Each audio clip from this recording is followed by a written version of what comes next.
Good morning and good afternoon, everyone. Again, my name is Carla Cerqueira. I'm from the Communication and Society Research Center at University of Minho in Portugal, and I am chairing this panel. Is the last panel. We have other sessions after, but it is the last panel, and we have three presenters in this session. Um, First, I would like to explain some technical issues, the questions and the answers, the discussion will take place at the end of the panel. We use the chat room. You can see the chat, and we suggest that you chat to everyone. You can, of course, choose someone from the participants, but it's better then we can see all the questions, and I will read it. Um, um, it's also possible to share some files if you want to. Um, and as you already know, or many of you, we after the panel we can use the disposable chat, and it doesn't require registration, and you can continue to chat and to choose someone specific, a specific person. I think you have the link. Other technical things, during the presentations, the sound should be off, and if and also the cameras. Regarding the time management, the presenters have 20 minutes, and the other interventions 2 minutes. Please, it's important that you use the time precisely. I want also to remind everyone that all the sessions will be recorded, and the presentations will be made available online, unless you have something contrary. And if you have questions about that, please send an email to the organizing committee. Now, I think I didn't forget something technical, something important about technical things. And now it's time to do the floor for the presenters, and our first presenter in this panel, magazines as communities, is Ulamaya Kibikuru. I don't know how to spell your surname, from the University of Helsinki, Finland, with the presentation called Magazine Twins, Tracing Spaces of Inclusion Small Media Operate in 2 languages in Finland. Thank you, Ula. Yeah, just a moment. I try to get my slides on. Okay. Do you see them now? No, we only see your email. Yeah, do you still see only my mails? Yes, we see your email Oh, God. inbox. Wait a moment. Just a moment. Usually you have to stop sharing and then share again.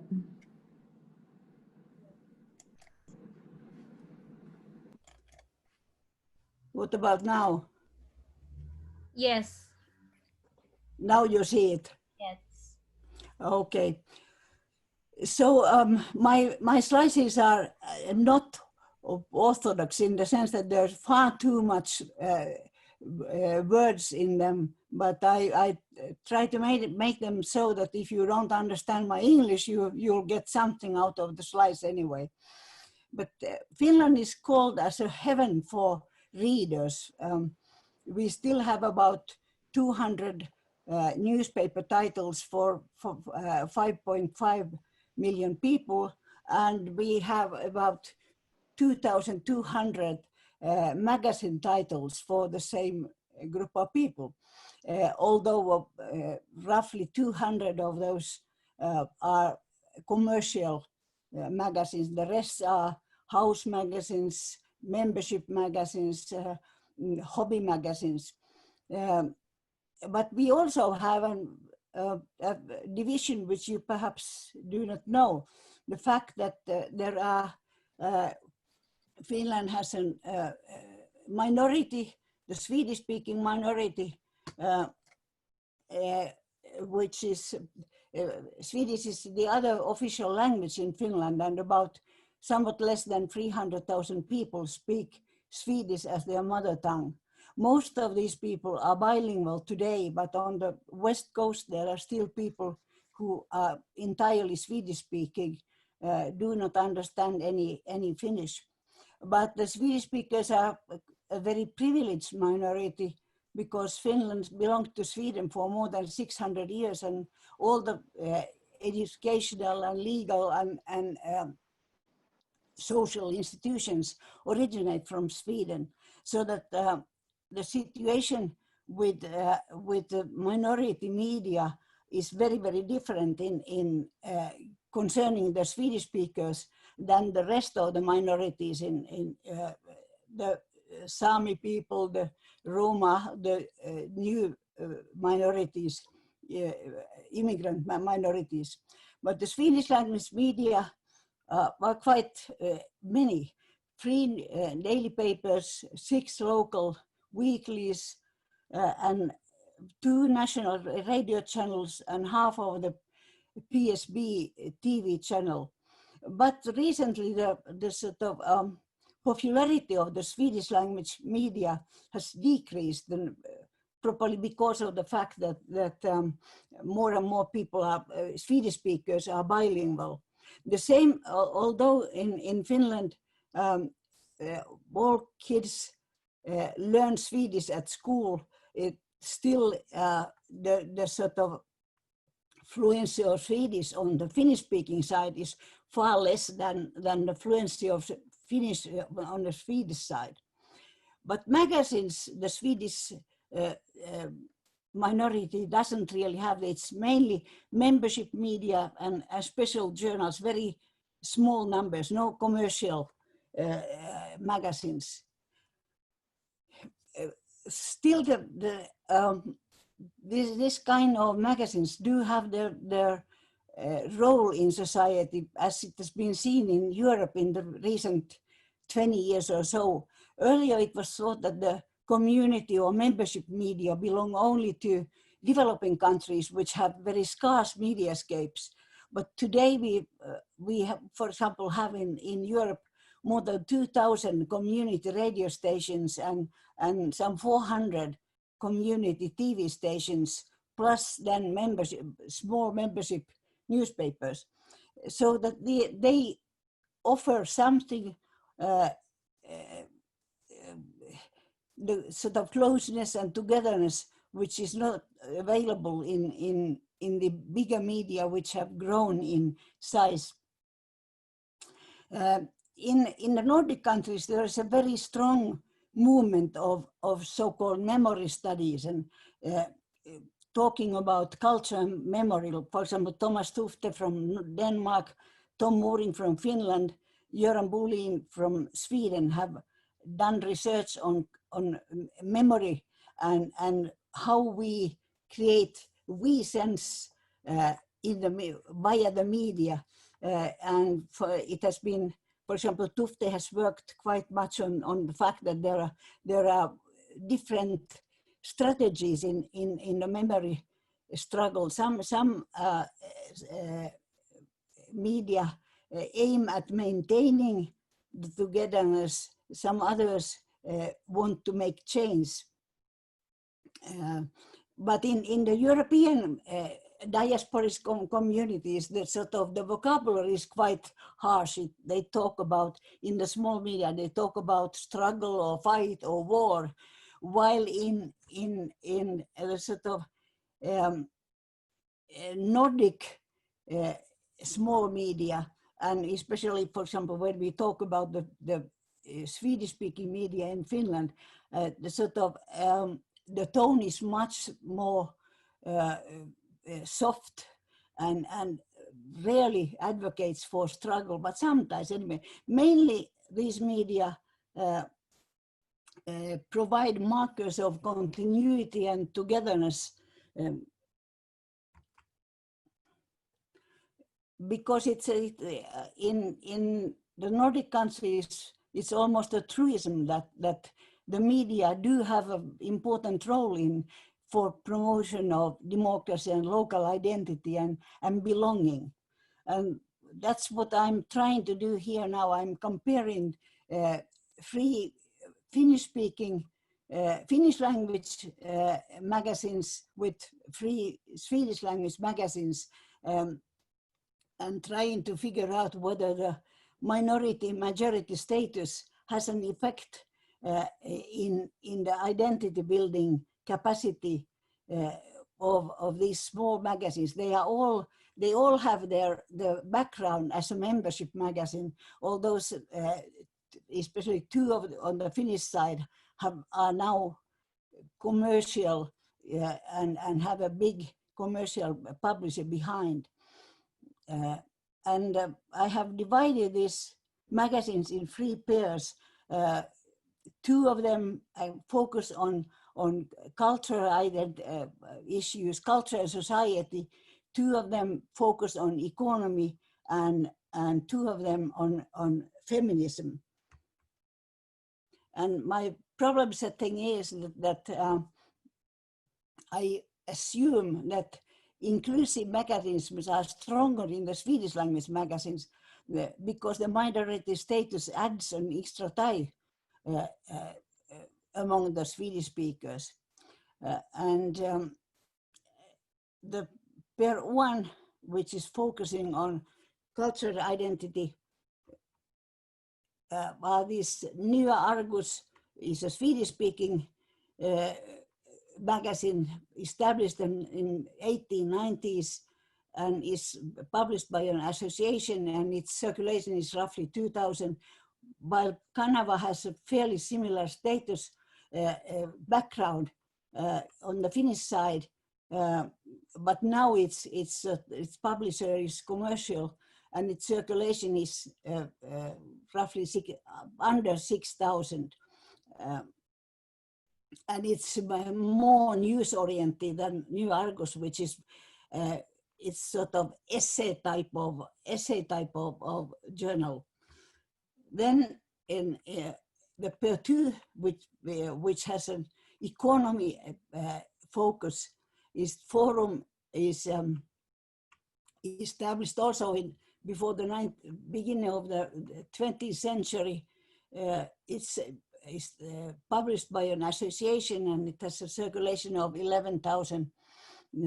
Talouselämä, which means economic life, has also had a sort of association as a publisher before, but now it's a fairly large circulation special magazine. Its circulation is more than 80,000. And the feminism pair is Astra, also again originating from the 19th century, now run by a group of activists, and it has stopped publishing for a couple of times, but it's up again, very strongly functioning through the web, but also having paper issues as well. And Tulva Flood is much younger. It's a membership magazine for an association, a feminist association, and its circulation is about 2,000. The method for this analysis has been close reading, argument analysis, and sort of qualitative content analysis. All these methods have been used in several of the memory strategy works previously as well. Although the problem is especially this Talouselämä here, because it's a far more commercial magazine than its peer and the rest of these. But there was nothing equivalent on the Finnish-speaking side, so I decided to stick to this Talouselämä. And the results of this kind of combined analysis is that you could find markers of belonging and sort of togetherness in all of these magazines, but far more strongly in this New Argus than in any other, because this one it's like a scarf you wrap around your neighbor's shoulders when you talk about issues which are familiar, issues which you know that everybody in the readership also knows. But all the others also on the Finnish-speaking side, especially this Kanava, which is far more arrogant than New Argus. It also has, for example, very stable group of contributors, people adding to almost in any issue of the magazine something, and either sort of writing an essay or an article or replying to somebody else's work. But when you look at the language system, sort of only New Argus has an open policy of sort of promoting Swedish language, while the other two Swedish magazines, Forum, the economy magazine, and Astra, the feminist magazine, do not pay much attention to the language. The language is sort of a mode of expression, and that's all. It doesn't have a value as such, so that they focus on this theme areas. And on the Finnish-speaking side, in Talouselämä, the economy magazine, less than in the other two, but there is definitely elements which indicate togetherness or sort of aiming at togetherness, but they do not touch the language. They actually, language is again a mode of expression, nothing else. But this Kanava has a sort of tendency to arrogant debates on sort of the policy of the East policy. Russia is an area which sells well in many of the sort of opinion magazines, and Kanava is one of the most important ones in that sense. And also it has an tendency to sort of be or give another opinion about many issues which have come out in newspapers. So it has a policy of its own, and it's sort of basically arrogant towards different directions, but not against the Swedish language, neither against the Swedish language nor promotion of the Finnish language. We did have, at the time when most of the Swedish language magazines, which I have studied, were established, we did have in Finland actually a sort of language war, starting from the second half of the 19th century and the beginning of the 20th century, when most academic as well as social institutions had a very strong element of Swedish language, and especially young people wanted to get rid of it, and there was up to the end of the 1920s, there was something that was called the language struggle. And for example, my university, which is still bilingual, I have been teaching for years in Swedish as well. So my university was almost totally Swedish speaking. It was the biggest university in the country. But since the 1920s, the proportion of Swedish language in the instruction and in the research has gone down, but is still considerably strong element. The main methods for creating this we sense or togetherness or belonging, however you call it,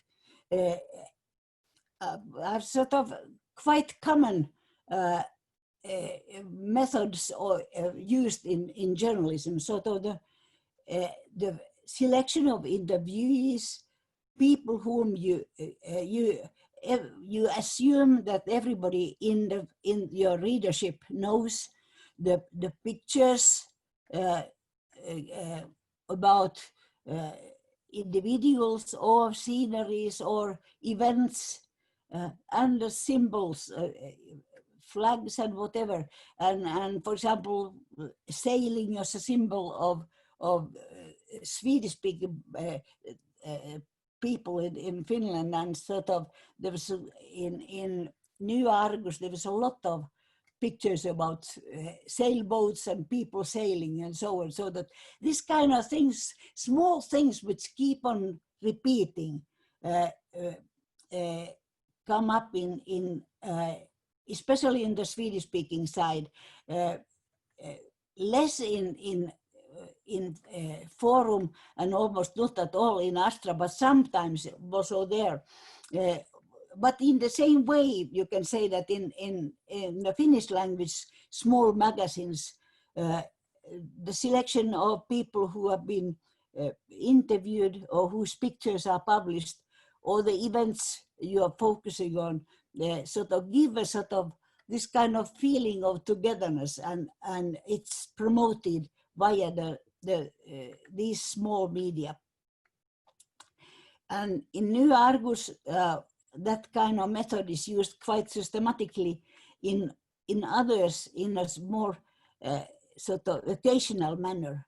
And the signs of belonging politics, meaning demands for changing the situation, are rare but come up sometimes in the magazine Kanava.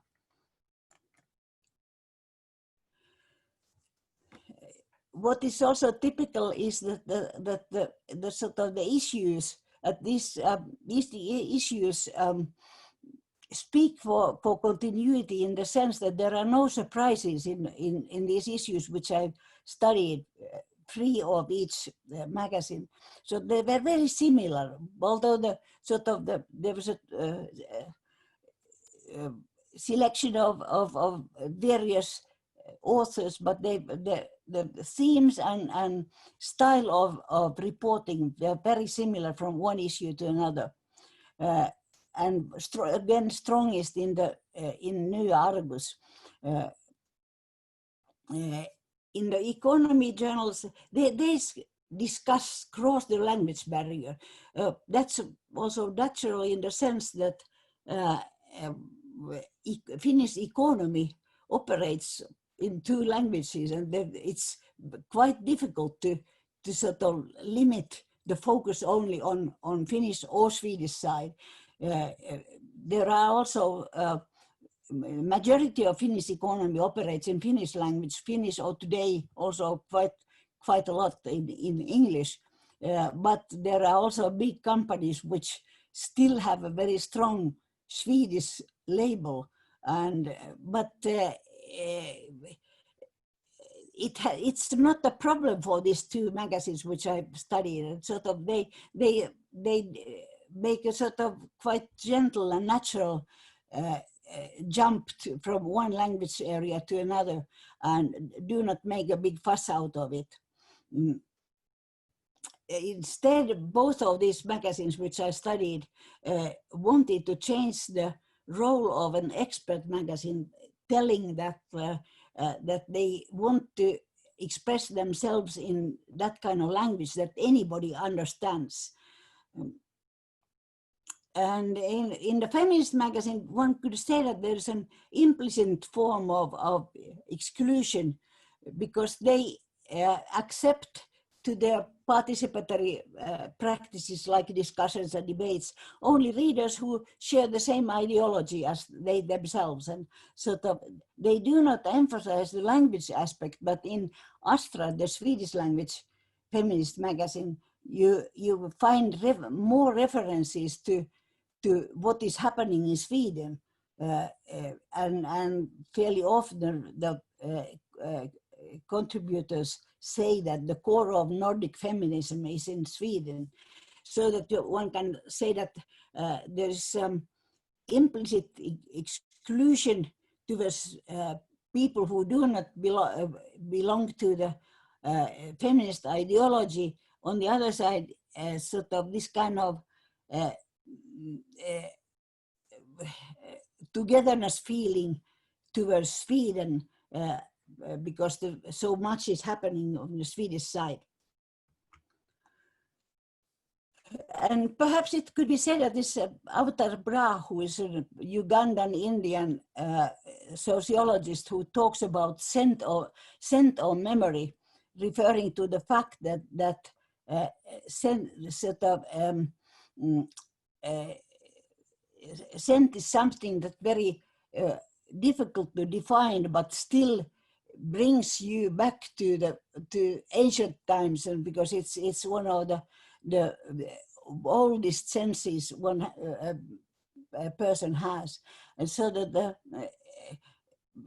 perhaps it's right to say that Bra's scent of memory is found in most of these magazines, especially strongly on the Swedish side, but also to a certain extent on the Finnish side. But what I was surprised of is the fact that none of these magazines, not even the feminist ones, were very interested in creating any kind of we sense to the youth, so that this New Argus very clearly talked, was sort of focusing on middle class, well-educated, mainly male readers who every now and then became the contributors as well. But there was no attempts even to talk to the youth. But the same could be said of the economic journals as well. So that they again, they talked to people who were interested in what was happening in economy, but not especially to young people. And surprisingly, also the feminist magazines, they sort of deliberately talk to only to people who had shared the same ideology. I was thinking of, I think that this is perhaps the most sort of element which is annoying a researcher, is that, is it so that magazine is supposed to be the wrong medium to reach to the youth? Or is it really so that there's no interest, deeper interest in continuity, in creating togetherness among the young people who share the same language as those who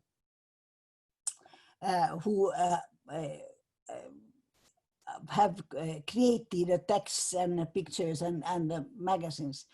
So that, of course, if you talk about magazine mode, it is magazine mode is definitely nothing for the youth according to the statistics of magazine readership in Finland, so that magazines are read by mainly winning up from 25 upwards, up to 65, 70, and men from the 30s up, but there have been many attempts to reach the Generation Z, to create youth magazines. They have not been very successful, so that maybe it's simply that how deliberate it is. Another thing, that these magazines, the authors behind these magazines have simply thought that magazine is not the medium for the youth, and that's why the youth is left outside. But another thing is, of course, that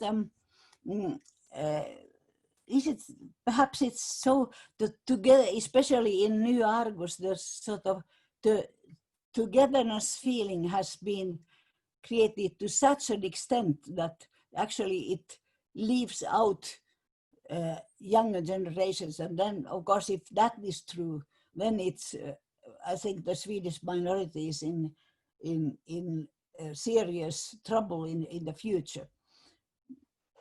I don't know. It's a thing that's been bothering me for quite a while. And that's all. Thank you. Thank you, Ulla. You now I see that we have so many questions for you, but after other presentations. And now we have the second presenter, Tarana, I don't know how to spell it, Mahmoudova, from Azerbaijan State University, with the mass communication in post-Soviet Azerbaijan in the era of globalization, how international information exchange contributes to the rebirth of magazines and their strategy.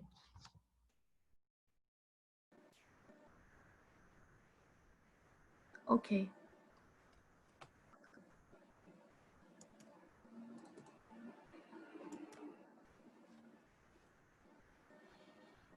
Sorry, just a minute.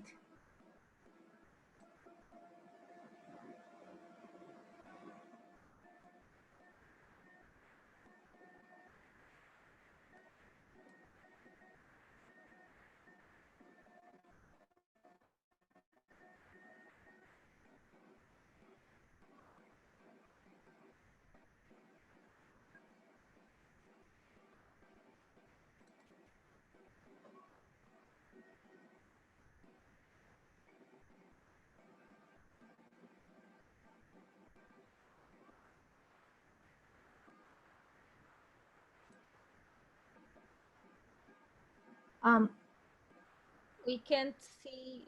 Can you see my presentation? No, we only see a gray screen. Okay.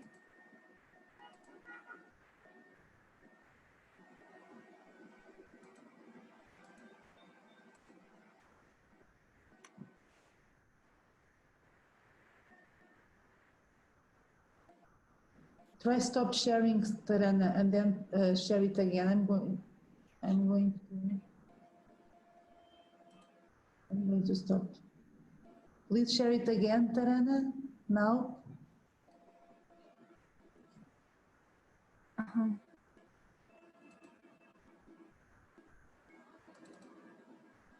Can you see now? Yes. Okay. Yes. You can put the full screen. Okay.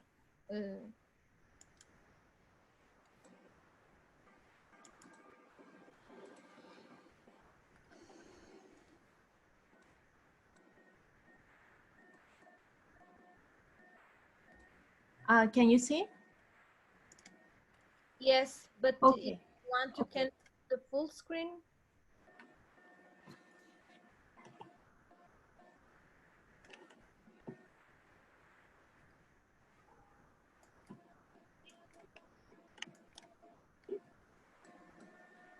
Okay, perfect. Okay. hello everyone. I am happy to see you. I'm happy to join this conference, this meeting, and I'm happy to be a part of this community. So my presentation is called Mass Communication in Post-Soviet Azerbaijan in the Era of Globalization, How International Information Exchange Contributes to the Rebirth of Magazines and Their Strategy.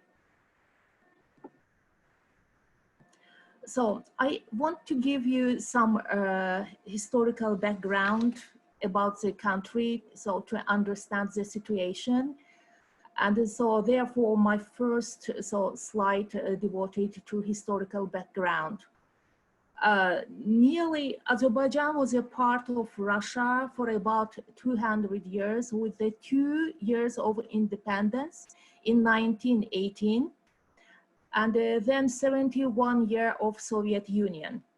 Therefore, almost all social institutions, including mass media, and of course, worldview, of course, mentality, mindset, culture, were affected by this factor.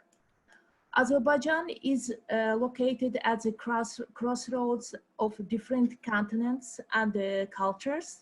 This factor has played and still plays a key role in formation of culture in this country. The population of this country can speak Turkish, Russian. The language Azerbaijani includes lots of words of Arabic and Persian origin. Now, as a language of global communication, English is becoming popular here. So it's indeed a very interesting place, interesting country. It's just crossroads of different cultures, and we are affected, our culture, our worldview have been influenced by the different cultures. So something about Soviet experience. It's widely so. I always call the USSR a different world in the world. It's indeed a different world. And as I travel, as I meet different cultures, I feel it, I can realize it. It's so this background, Soviet background, indeed set our worldview for years, I think for maybe decades ahead. So it's widely, something about journalism in USSR, in the USSR, it's widely accepted that journalism in the USSR was largely a propaganda tool. It demanded that controversial topics that could damage the reputation of a problem-free system be avoided. The Soviet system prevented the population from entering into public dialogues, since this was considered disruptive to the political regime. As public dialogues on social and humanities subjects were largely impeded, and issues such as mass communication, sociology, and psychology were ignored. Therefore, the true meaning and the mission of mass communication were unknown for the population. And but current trends, I mean, independence gained about 29 years ago, opened new horizons for all Soviet Union countries.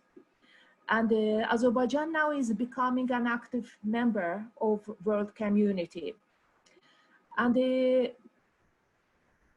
as it's widely known, and it's needless to confirm that now the world is living through a new mass communication era.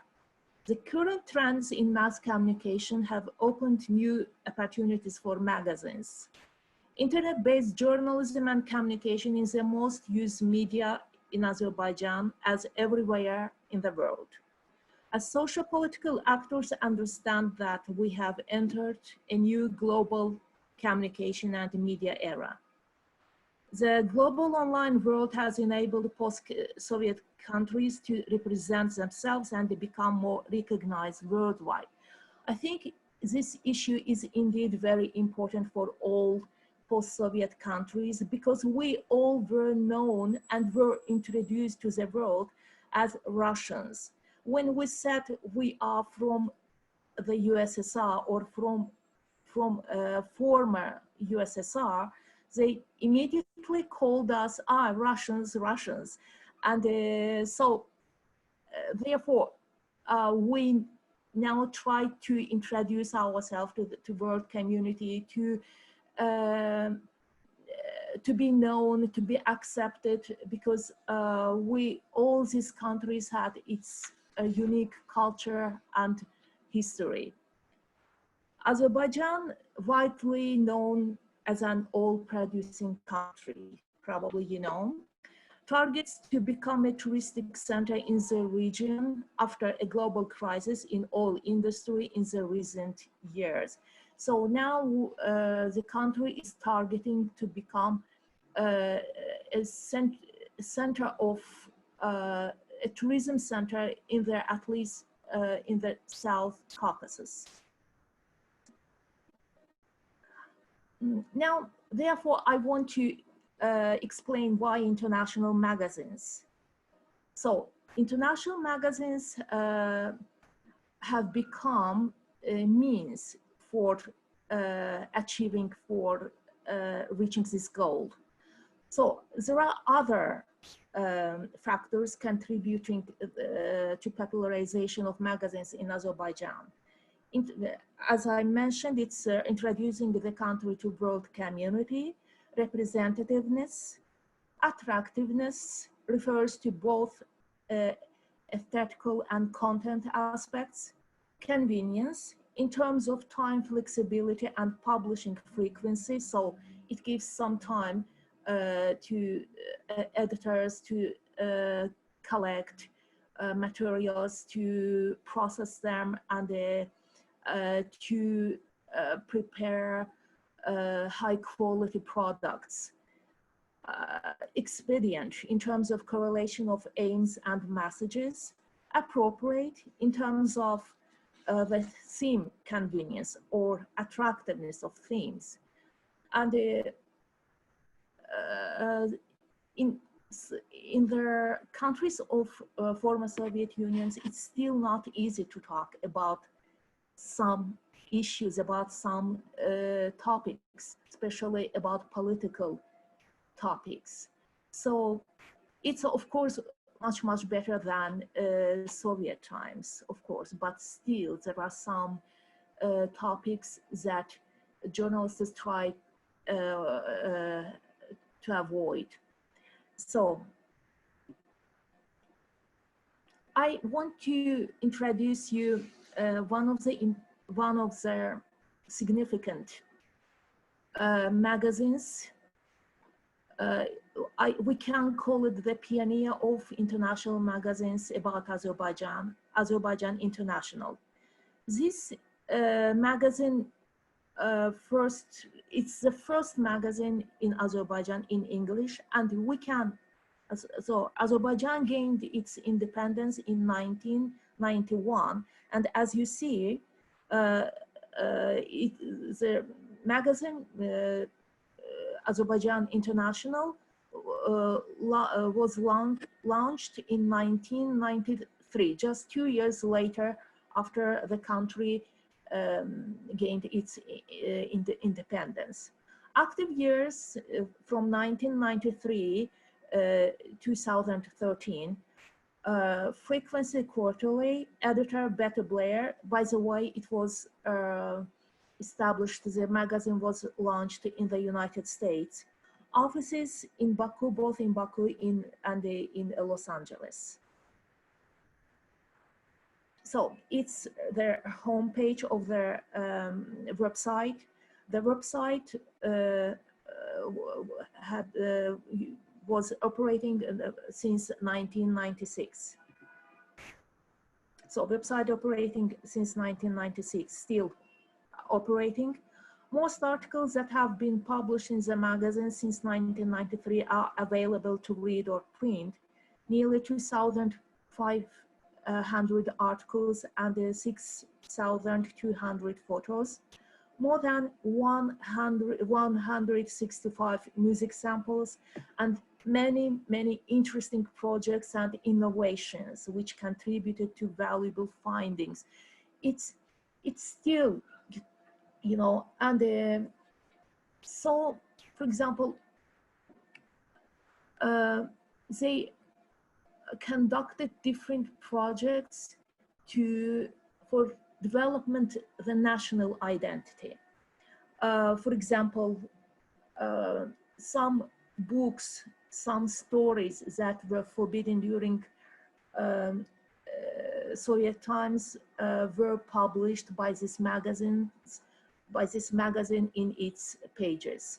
One of them is Ali and Nino, widely known in the Caucasus and widely known for its positive messages. So, you know, the South Caucasus is a place where, with ongoing ongoing ethical conflicts, and this work, this story was about the friendship of the nations living in this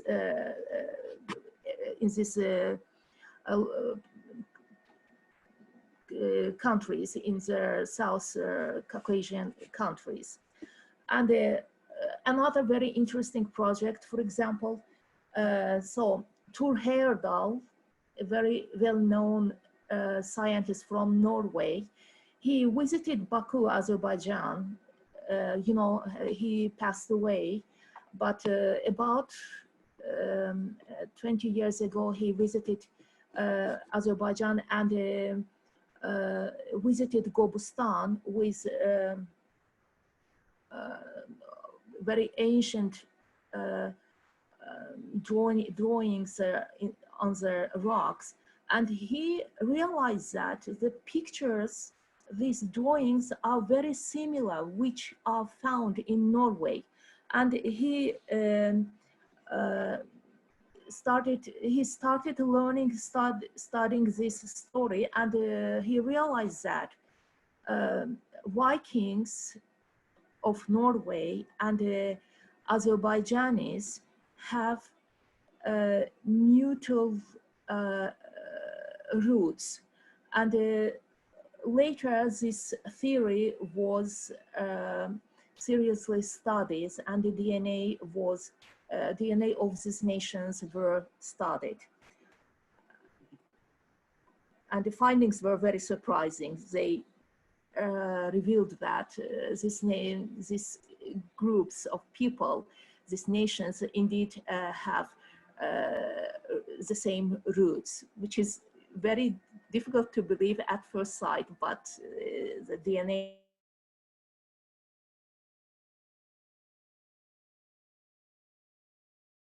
for other magazines.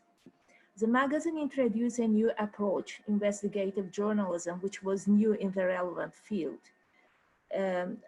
Azerbaijan International raised the questions and topics that had never been disputed, like national identity, different view on stereotypes, gender.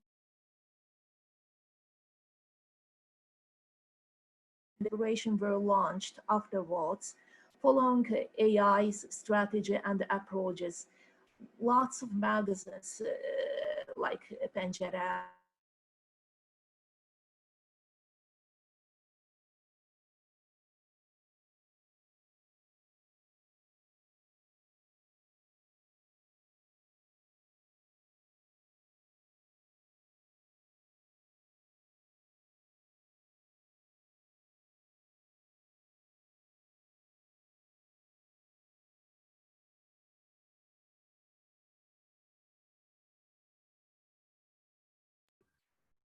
I think we don't I hear. think Terena lost her connection.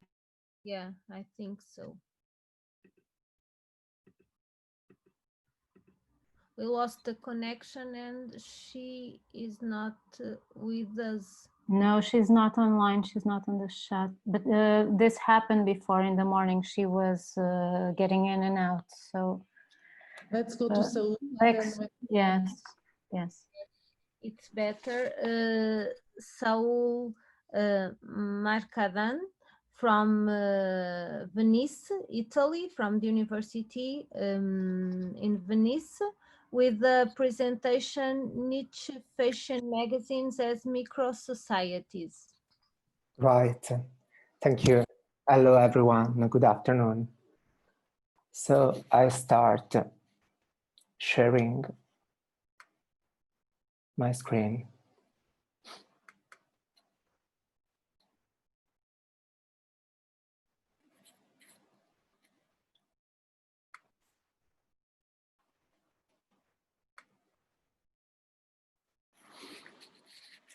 Okay.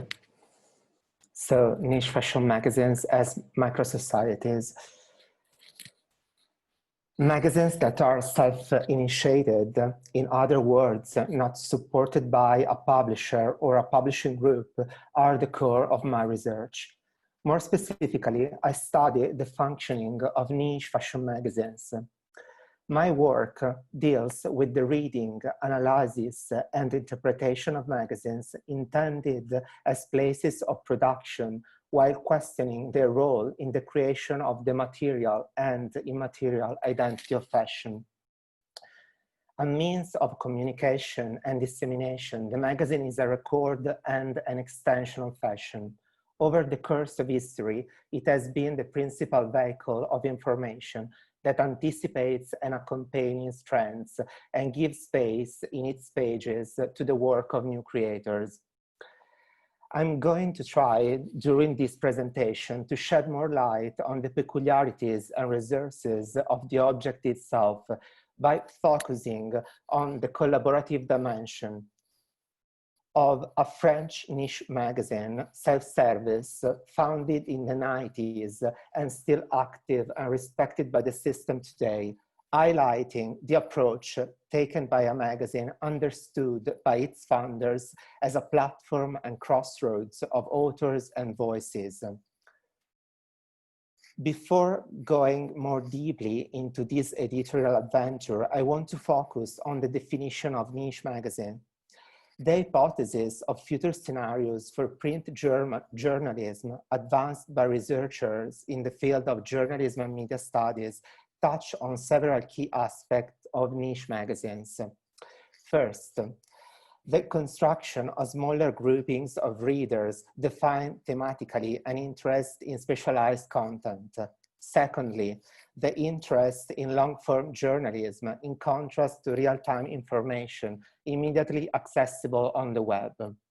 Thirdly, the need to develop new forms of written and visual narration and new forms of relationship with the reader. This consideration leads us to take a look at the peculiarities of the niche magazine, whose hybrid identity, as the scholar Raphael Niemoyevsky suggests in this claim, makes it hard to define. Publications like Visionaire, Purple, Dutch, Self-Service, up to the most recent, a magazine curated by Ensons and 032C, with their positioning, take a new look at fashion, placing it in a very interactive relationship with all the languages of creation.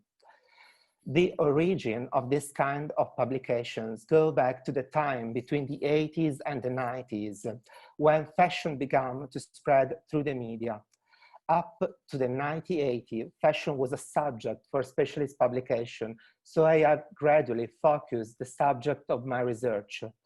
Fashion magazine issues since the beginning of the first half of the 90s, the decade that marked a step into consolidating this new generation of paper fashion magazines in correspondence with the gradual affirmation of digital publication. The 90s are also the time when the mainstream started to take a closer look at the independent alternative scene. They are publications that are not supported by a publisher and run by people who practice and protect the collective dimension. Positioned outside the domain of magazine in wide circulation, they are characterized by a slow periodicity. They are often biannual, as well as a distribution that favors alternative channels. Another key aspect is experimentation within the format, which involves a mastery of the languages of art direction and graphic design. These activities can be linked to the concept of avant-garde. As the art director Steven Eller has put it, an avant-garde is the instrument of a radical change for better or worse, but always in opposition to the prevailing power structure. Avant-gardes attack the status quo through many art forms: painting, sculpture, theater, music, film, video, dance, poetry, and even clothing. So while periodicals are by no means the only medium, owing to the immediacy and ephemeral nature of magazines and newspapers, they have served both as a channel for ideas and, in the spirit of Marshall McLuhan's mantra of medium as message, as the ideas themselves. Many niche magazines are driven at the beginning by the aspiration of a small group, by the subjective impetus of their founders, who wish to express themselves and their views. In this regard, the reflection of Sybil Walter, art director of Ensonce, a niche fashion magazine founded in Paris in 2002, lent substance to the discourse. Before creating one, I liked magazine because in my eyes, they had no logic by their own. I continue to believe that a magazine is someone's monologue, and this person is a narrator who offers us the illusion of living in the present. In my research, their definition as niche magazines stem from their interest in investigating the dimension of the group, practiced and protected by the people who have conceived them and made them grow. The adoption of this definition, used recently in the academic field of fashion studies and more in general in research of a sociological character, David Magleton uses the term niche media and niche press for independent music periodicals and style magazines of the 80s, like ID, is accompanied by the need to consider the implication, or rather to disengage it in the discourse from the language of marketing. Elsa Petronio and Suzanne Köhler brought out the first issue of Self-Service in Paris in October 1995. The magazine is conceived from the beginning as an experimental laboratory, an expression and reflection of work in progress. Today, Petronio Associates, an agency of art direction and communication founded by the creative couple in 1993, 2 years before. One aspect was clear right from the start, the centrality of fashion. The magazine, initially quarterly, was brought out at 6 monthly intervals from the 6th issue onward, allowing its founders to carry out research and take meticulous care over the content. Petronio and Köhler acted in person in the space of the page, and as well as assigning themselves the respective roles of creative director and fashion director, contributed to the publication project through photography, styling, and writing. What attracted them was the desire to occupy a vacant area with self-service, as emerged from this statement by Petronio. It was a very conservative time for art, fashion, and creative expression in Paris. While the city had youth, energy, and creativity in abundance, there was a great divide between the older mainstream establishment and the alternative, and no medium was documenting all this new talent. This was before Colette, internet, or email. This lucidity in grasping the gap in publishing and culture was accompanied by a pressing need to pick up and amplify the aspiration of a generation, bringing together the work of people little inclined to labels and interest in the blend of creative languages. Self-service has taken on the shape of a blasting platform where the institutional and the commercial encounter experimentation, research, and the culture of fashion. An expression of this is issue number 13, The Influence, published in 2000, that included a long future realized by the pair of up-and-coming photographers, Anushka Bloomers and Nils Schum, invited to portray a group of influential professionals active on the creative scene, the face, and in particular that of fashion in Paris and in international circles. Among the faces, we can recognize those of the fashion designer Hedi Slimane, Raf Simons, and the stylist Joe McKenna and Melanie Ward. This is a generation of professionals that emerged for the most part in the 90s and to which belonged Petronio and Kohler, and that won full recognition between the end of the decade and the beginning of the new millennium. 2 of the over 20 portraits were also utilized for the issue double cover. They were pictures of Nicolas Ghesquière, at that time creative director of Balenciaga, and Véronique Branchigno. Ghesquière, despite not in person, also played a central role on the double cover of a commemorative issue of Self-Service, the number 50, in occasion of the 25th anniversary, published last year in February 2019, which created a short circuit. On the first cover, the model Florence Hutchins is wearing clothes from Nicolas Ghesquière Spring-Summer 2019 collection for Louis Vuitton, the brand for which the French designer has held the role of creative director since 2013. On the second cover, the same model is wearing clothes from Nicolas Ghesquière Spring-Summer 2001 and Spring-Summer 2003 collection for Balenciaga, the brand for which he is creative director from the end of the 90s until 2012. The couple reflects on the object and its material qualities, bringing them gradually into focus. The early issues were characterized by a soft cover, binding, and by glossy paper that enhanced the quality of the photographs. The choice to accompany each issue with a word or a statement printed on the cover seems to have stemmed from the desire to experiment graphically, combining text and images. The growth of the magazine led to a gradual change of format, and the soft and glossy cover of the origins gave way to a hard cloth-bound one.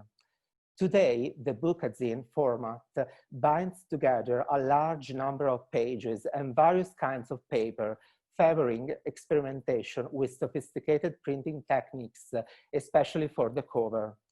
The founder's determination to cultivate the niche dimension has led to the design of a well-finished object that retains its 6-monthly interval and refuses to renounce the luxury of slowness.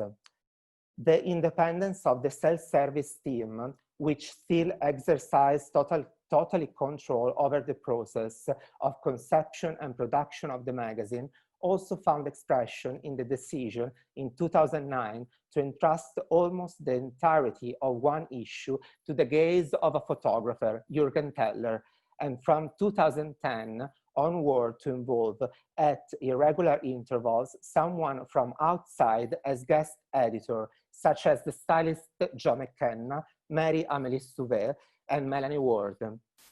In this way, self-service presented itself as the place where all could happen, since it was capable of staging the production of fashion without having to provide information on the trend of the moment.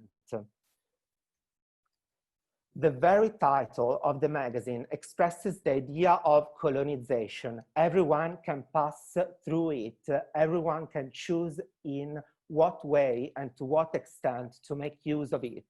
Self-service hosted and affirmed the mainstream and the same moment as questioning it. In 2019, Petronio went even further, publishing on the occasion of the magazine's 25th anniversary a book entitled Self-Service, The Ads, With a soft cover and printed on glossy paper, it is a visual account of the magazine publishing history, presented through the advertising it has carried from its foundation to the present day. The book represents a fascinating testament of fashion's evolving aesthetic and cultural norms. This visual journey, with no caption or chronological references, is made up of double-page spreads and juxtaposition of single pages, all printed full bleed. I interpret self-service as a device that presents the discourse of fashion and nurture it, using the discipline as a lens through which to observe the contemporary cultural scene. The founders of this magazine were driven by an expressive urgency that manifested itself in a concrete vehicle, receptive to and welcoming of everything that was located outside the official circuit and needed a tangible space in order to be seen and understood. In conclusion, the term niche is used in the sense of refuge or community and not in that of a segment of the market, underscoring thereby the aspiration of readers to play a part in it. This publication may be understood as micro-societies, and they construct communities that are shaped by their founders and all those who, in one way or another, contribute to their evolution. The longevity of self-service seems to support this position, since in spite of having changed over time, often putting itself on a sounder footing and establishing a dialogue with the fashion system, it still cultivates the collaborative dimension today, handling relation and the publishing project in the independent manner of its origins. Thank you. Thank you, Saul. And now we have Tarana again with us, and Tarana can conclude the presentation. I advert that you have only 5 minutes, please.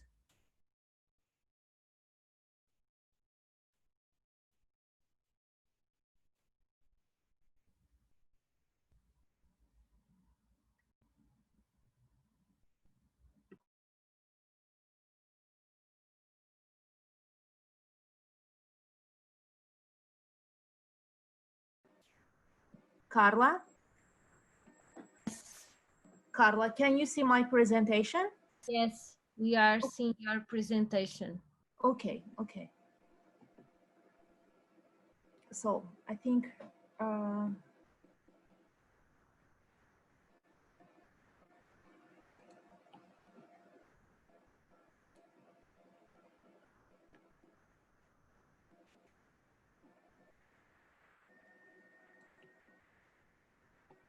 okay, so I think the last slide. Yeah, yes. New magazines with a similar style, tasks, and aspiration were launched afterwards following AI strategy and approaches. And so this is from International Herald Tribune, undoubtedly Azerbaijan's best website. Cultural issues dominate this lavishly illustrated site. And now, international magazines nowadays, 3 magazines among others. There are many magazines now, but these 3 magazines are in English, and we can tell that they continue AI's and Azerbaijan International strategy. So IRS, which means in English it means heritage, Visions of Azerbaijan, and Baku. Baku is the capital city of Azerbaijan. So general information about these magazines. All 3 magazines are published in foreign languages, and all 3 have the mission to introduce the country to the world. Both local and foreign journalists, writers are involved, English-speaking writers mainly. Mainly culture-based content and information is provided. Western standards are applied while providing the content. All three magazines are mainly available by subscription. Magazines are sponsored by the different funds and organizations, and one of them is supported by government. So IRS Heritage, it's the most serious, the most sophisticated magazine. So it's launched 2002, active years 2002, 2019. It's still active, but it stopped publications due to pandemic. Published in 11 languages, has both hard copy and electronic versions.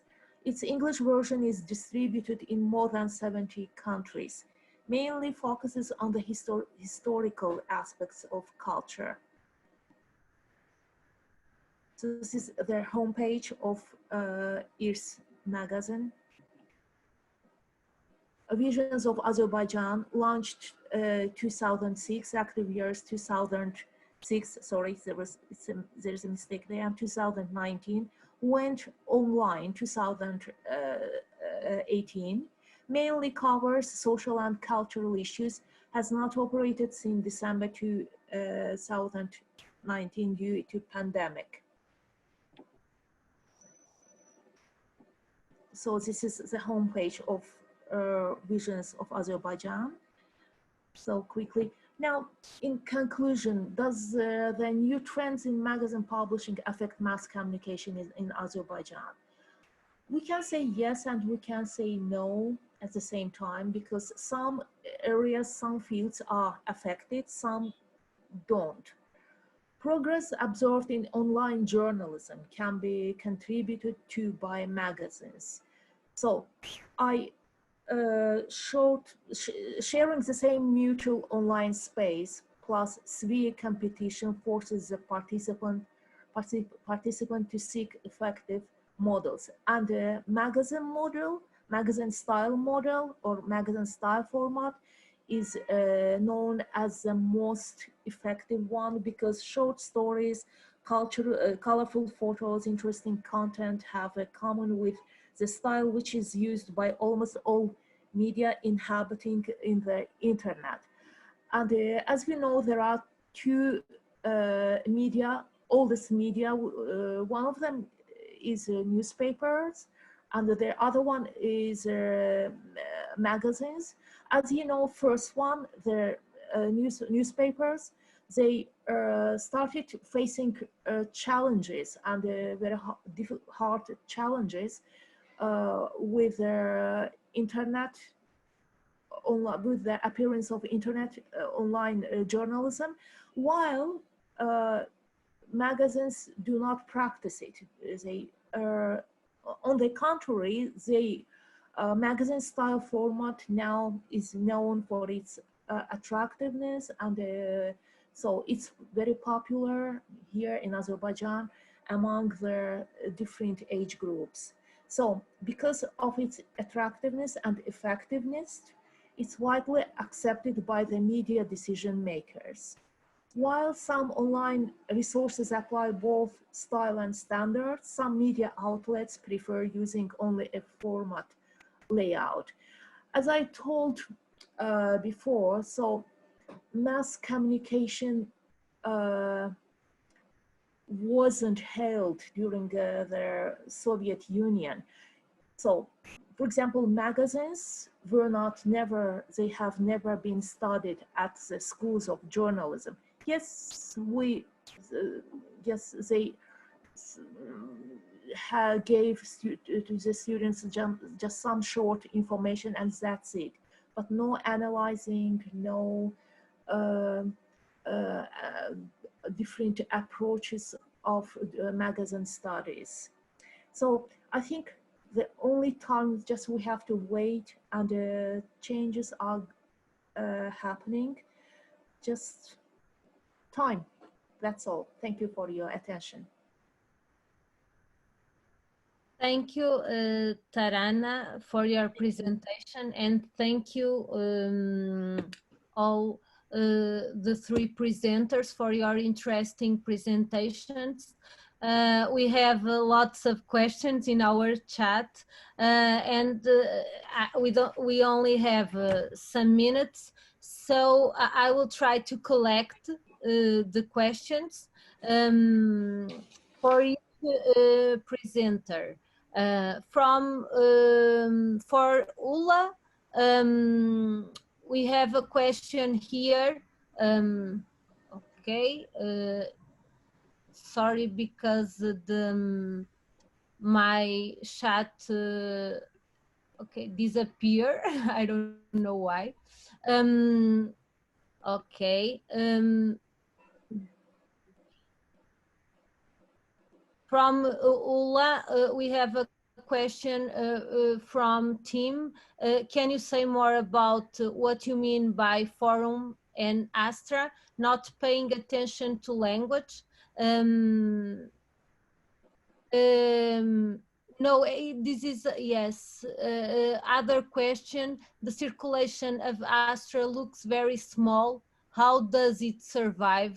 And related with this question, Sharon asked which is what the cost of these magazines is for readers and how much they are supported by advertising. How does the cost to consumers and the perceived value of these publications affect their circulation members?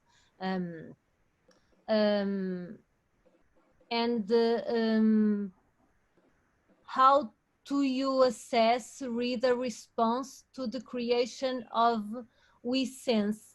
In other words, how do you assess whether these methods are effective? Other question related with the language. Tim said that is really interesting about cultural markers that define or are associated with language groups. If Swedes go sailing, what do Finns do? Also for Ulla, are there other media for youth? Do they gather around social media? Because Carla Cardoso said, for example, related with this magazine Wrong Media for Youth, that's a debate. And Tim also said that youth titles in print have declined almost to the point of non-existence in the UK. The phone is the means of information exchange, and Carla said the same in Portugal. Can you explore more about this, the relation with the youth, the magazines and the youth? For Saul, do you draw a distinction between niche magazines and indie magazines? Yes. And for Tarana, were the magazines also sold inside the country? And if so, what was the public?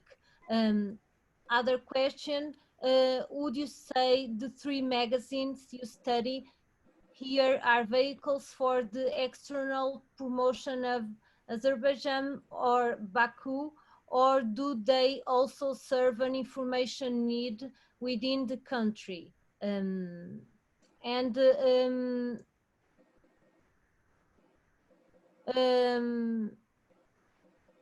Teresa Flor said it is good to know what is going on the magazine market and communication panorama in Azerbaijan.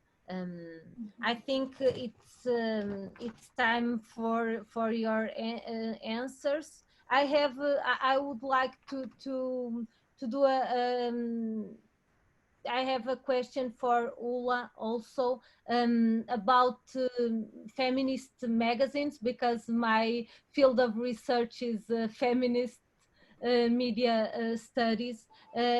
You have other, in these two countries, you have other magazines focused on feminism, and why, I don't know if you have, and why you chose these, and if the others, the others have similar things related with the language, because language is a key issue in for feminists. And for me, it's interesting, and I would like to explore more, because it's like a paradox or a contradiction, because language, it's a key issue, it's a very important. They work about situated knowledge, for example, but you say in these magazines, they operate an exclusion when we are talking about language. Okay, I don't know who wants to start. Ulla. Okay. Yes, so I'm sure that I forget some of the questions, but anyway, I start with the thing that if the Swedish-speaking Finns go sailing, so the Finnish-speaking Finns go to sauna. That's for sure. But they share midsummer. For example, that it's midsummer is one of the big events in the summertime, and these things come out in some of the magazines as well. I think that of course it's difficult to explain. I try to do it in the paper. They explain the fact that why somebody asked that. How can I say that Forum and Astra do not pay attention to language? Astra, especially Astra, the feminist magazine, definitely pays attention to feminist language, but it's sort of, it's not a question of Finnish or Swedish, but it's the right terms, the right concepts, and so on. But at least in my analysis, the fact that language-based has only a role of being a means of expression rather than a language which is important as such. And there's a clear difference between New Argus and the other two Swedish-speaking media. So that in New Argus, really, it's appreciates the Swedish language and says it explicitly in several occasions. And it's like a sort of, it's like a group of people sitting around a fire, and the fire is language. What else then? The fact that Astra has such a small circulation, it has stopped publishing several times, but it has always come up, and now it's run, for example, by a group of activists. And one thing that has made an issue that has made it possible for Astra to return to publishing is the fact that there are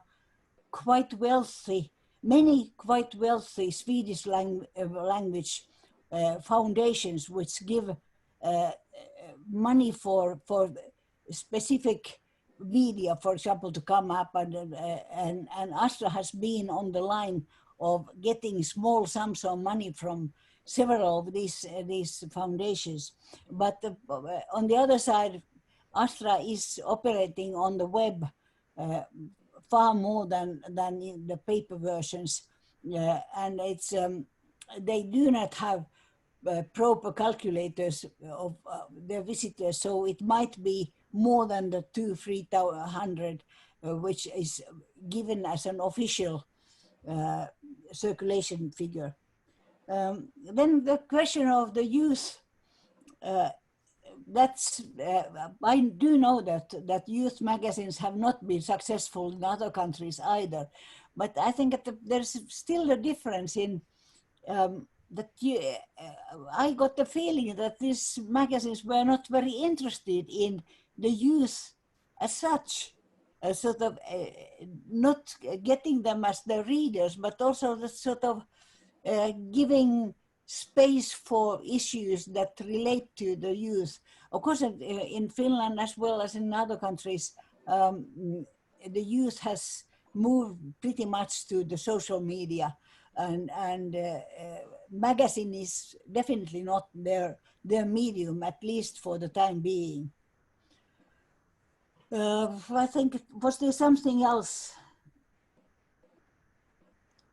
The fact that about whether the we sense has been successful, I think in the case of Neo Argus, it definitely is, and it's a sort of like a holy group of people who every now and then turn into contributors, and sometimes they are readers, but they they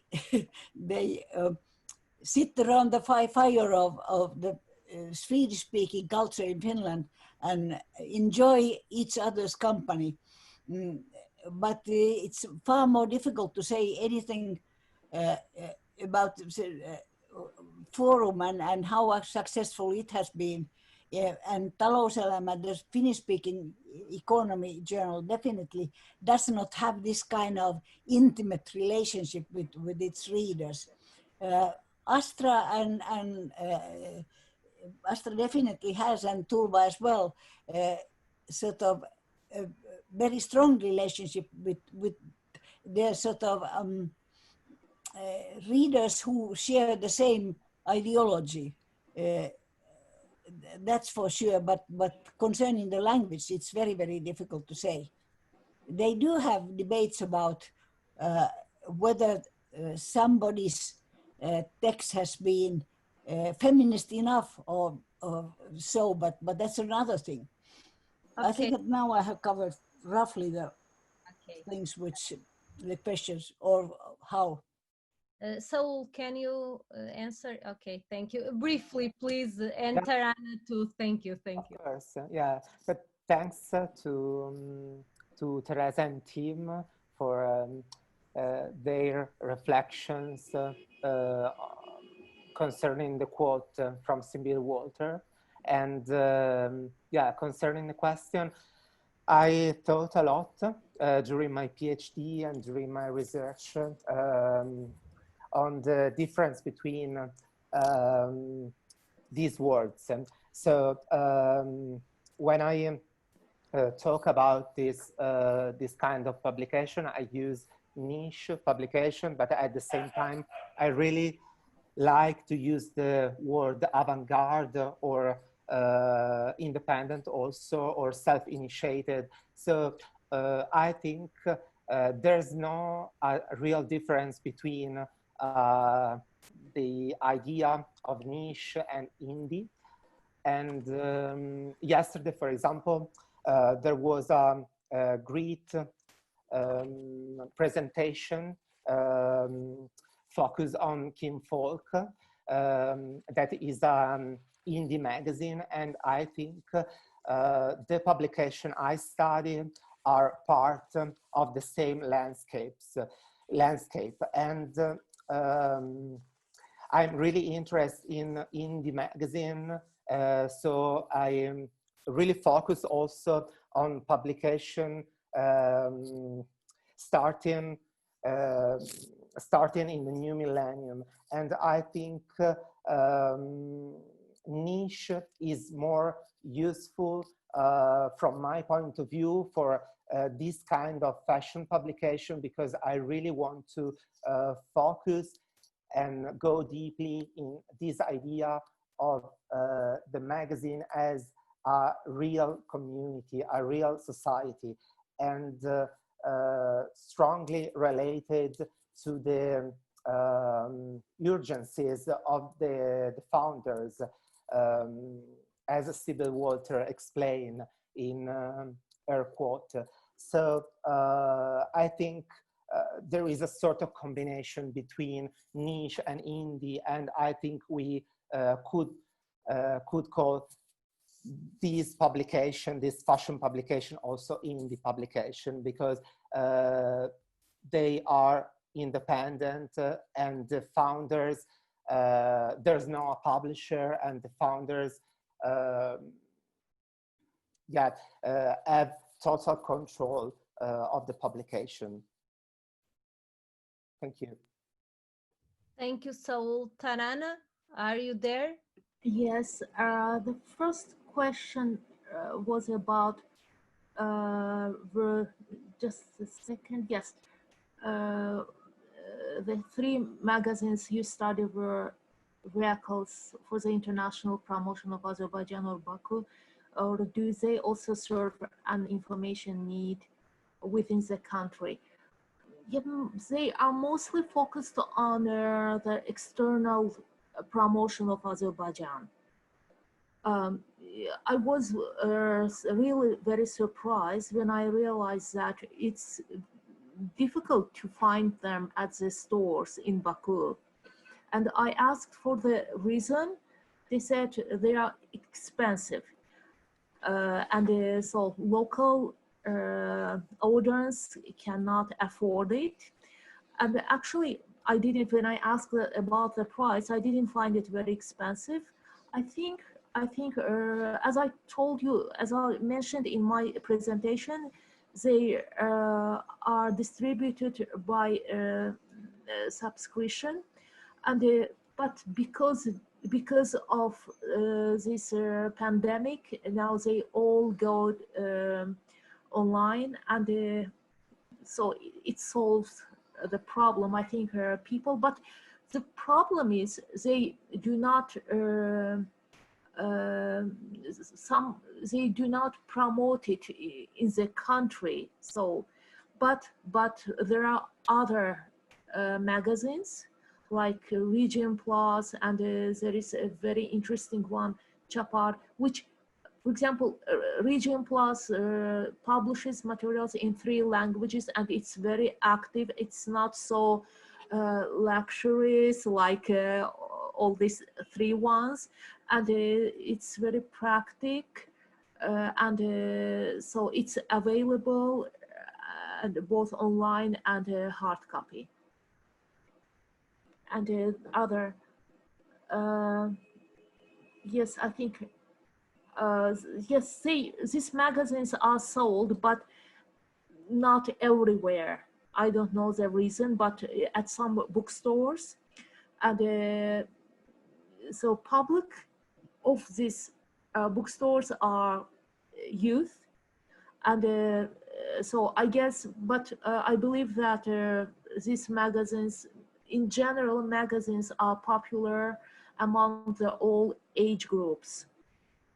But of course, it also depends on the magazines, if it's a specific magazine or not.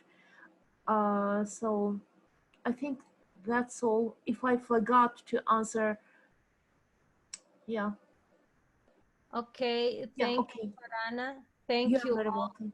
And thank you for your wonderful presentations, and thank you all for the discussion. We should continue, of course, this discussion in the other chat.